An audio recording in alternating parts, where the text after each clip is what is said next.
Right, hello, welcome to Zika Drive Motor Controllers. This is the first video to show you, to let you know how a brushless DC motors work.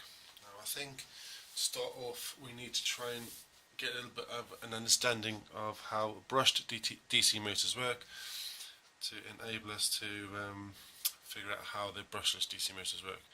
So first of all, a brush DC motor, essentially what you have is you have a commutator, which is essentially sort of an odd number of plates, such as that.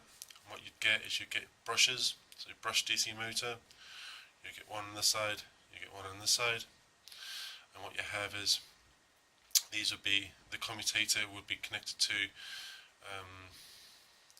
down the shaft, down the motor shaft, to the coils, the motor coils. Again, 3 phases normally. So what you'd have is on the inside, and here you would have 3 sort of phases connected to the commutator, like so. And then what you'd have is the coils on the outside. You would have magnets. So you get a permanent magnet on this side. You get a permanent magnet on this side, like that. So what would typically happen is when you energized, when you put a voltage across here, you put ground 0 volts and say 12 volts, the current would flow down through one of the brushes into one of the commutation plates. It would then flow through the wire into a coil, depending on the wiring configuration of them. But what we then get is you get the current would flow through, if it was in this configuration, would be like a delta configuration. So what you get is you get similar current flowing through this way, 1/3 of the current going through this way, 1/3 of the current going through this way. And what you'd find is the current will go out through this one, through this commutation plate, out through the brush, and down this way. Now these coils will then induce a magnetic field, which obviously will react with the magnets on the outside, which will then cause this rotor to rotate through the shaft, say this way, this direction, clockwise. So as that rotates, what would happen is actually this brush there would, as this rotates round, this brush would be in contact with the same pad, same part of the commutator, but further down here. However, this side, this brush would now be in contact with the next commutation plate. So the current would then be going through this commutator.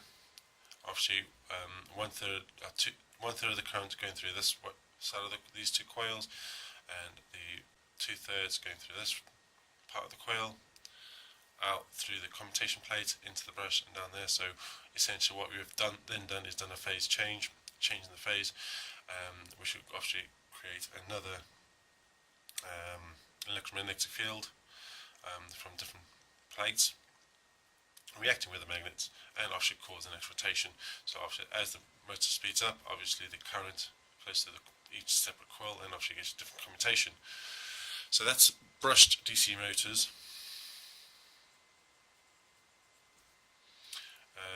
So what we can do, the next one would be obviously the brushless DC. It's essentially this, but turned inside out, where what you'd have is you'd have on the rotor itself, instead of having your brushes, the coils on the commutator, on the shaft, on the motor shaft, on the motor shaft on the brushless motor, is you've actually got a north and south pole. And what you've actually got here is you've actually got the phases, essentially, on the outside with an air gap in the middle. So the difference being here is if you just put a voltage across 2 coils, you'd just be shorting out the coils, because what you'd have is you get 2/3 of the current going through this coil, and you get 1/3 of the current going through these coils, and that would just be shorting out because that rotor would be reacted to it. Obviously, that would rotate to a line with the magnetic field. However, you will not get the next commutation sequence. So this needs to be, to drive the brushless DC motor, you have to run it electronically. Now the way to do that, let me just redraw that in a more simplified way. So if we had a star configuration of coils A, B and C, what you'd need to do there is, first of all, you'd want to try and get current going through two of the phases. So if we say we put a current going from A to B, and then what we need to do is, once we've got the current going from A to B, we'd want to go energize the next phase automatically. So we go from C to B, and then once we've gone from C to B, we can go from C to A, and then once we've got from C to A, we want to go from B to A, and then once we've gone from B to A, we'd want to go from B to C. And then once you've gone from B to C, you want to go from C to A. Sorry, not from C to A. If we went from B to C, we want to go from A to C. And what you get there is you actually get your 6 commutation points, which you need to make one full revolution.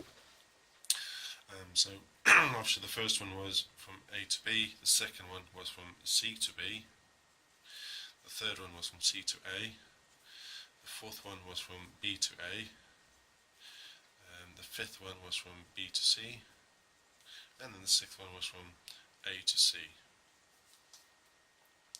That commutation sequence would give you your clockwise rotation. Obviously, to go for anti-clockwise rotation, you just do the same sequences but in reverse. You start off with A to C, number 6, and then you go from B to C, number 5, and vice versa, and so on. Now the problem with this is actually knowing exactly when you want to make your commutation change between different phases. Now to do that, the easiest way to do it, the easiest form, would be to use Hall sensors. So if we went back and we did the same diagram again of A, B and C, typically what you'd also have is you'd have some Hall sensors attached to the motor, stationary. Sometimes can be on a PCB where the Hall sensors attached, or sometimes can actually be actually mounted onto the poles of the rotor as they go around, actually embedded into there. Or also, sometimes they can actually be on the outside of the motor as well. Instead of actually being inside the motor, where you've got your rotor there, so most of them are attached on the PCB there, or on the rotor there. Sorry, on the stator poles there, sorry, not on the rotor. Some of them can actually have an extended shaft coming out the back with another magnet attached onto it, and some Hall sensors fitted onto the back. Anyway, so what we have actually 3 phases, and then we have your 3 Hall sensors, A, B and C. Now with the censored brushless DC motor, you'd be looking for the phase orientation. So what you do is you're looking at the state of the 3 Hall sensors, your A, B or C, and then obviously we would want to energize the phase depending on the state that we've got. So if we've got a state of say the Hall sensors, so we've got Hall A is 1, so if we go Hall A, B and C, so obviously there could be 6 different states possible, valid states that we can go into. So obviously the valid states would be 1, 0, 1, so Hall A and Hall C are initiated, or we can have a 1, 0, 0, and we can have 1, 1, 0,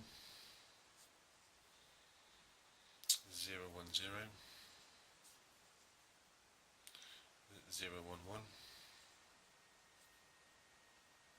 and 0, 0, 1. Sorry, I haven't done this very well.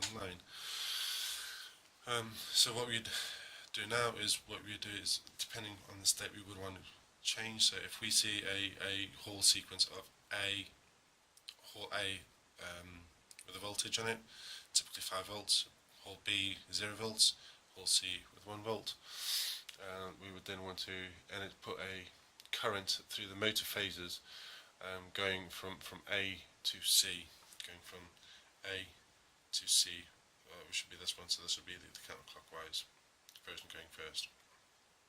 So that would be CCW. And then you would have the 100, which would be going from the phase B to C. So we go from A to C, then from B to C, which is phase number 5 over there.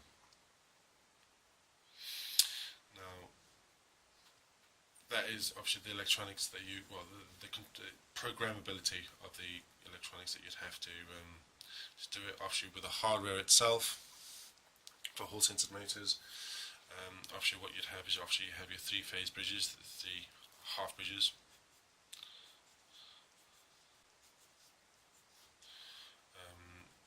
They all go down to, well, shot resistor over there sometimes.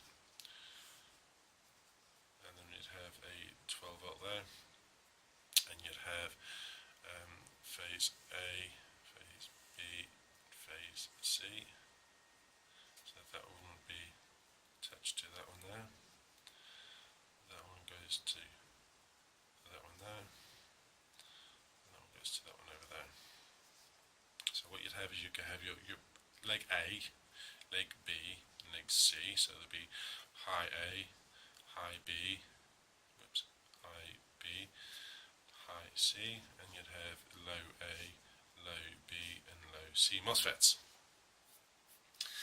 Now, if you were going to do your sequence of going between, say, if we're going to go do this one, so we can do number 6, we had a whole sequence of 101, so we'd be going from A to C. So what we'd have to go is go from A to C, so we'd actually energize the gate A, and then obviously the current will go from the 12 volts through the A MOSFET, through the, so that one would be joined to that one, that one would be joined to that one, and that would be joined to that one. I've not joined that very well. So what you'd have is you'd have going from A through the motor, so that would be the motor, and then coming out of the, where is it, C, so we're coming out of C, so we're coming through the motor, out of C, down the bottom through C, so obviously low side C MOSFET is closed to go down into ground. So obviously that's how the electronics works for the centered brushless DC motor. Now, if we were going to go for the sensorless brushless DC motor, we'd have to do another video because I think the video is going to be too long. Okay, I hope you enjoyed.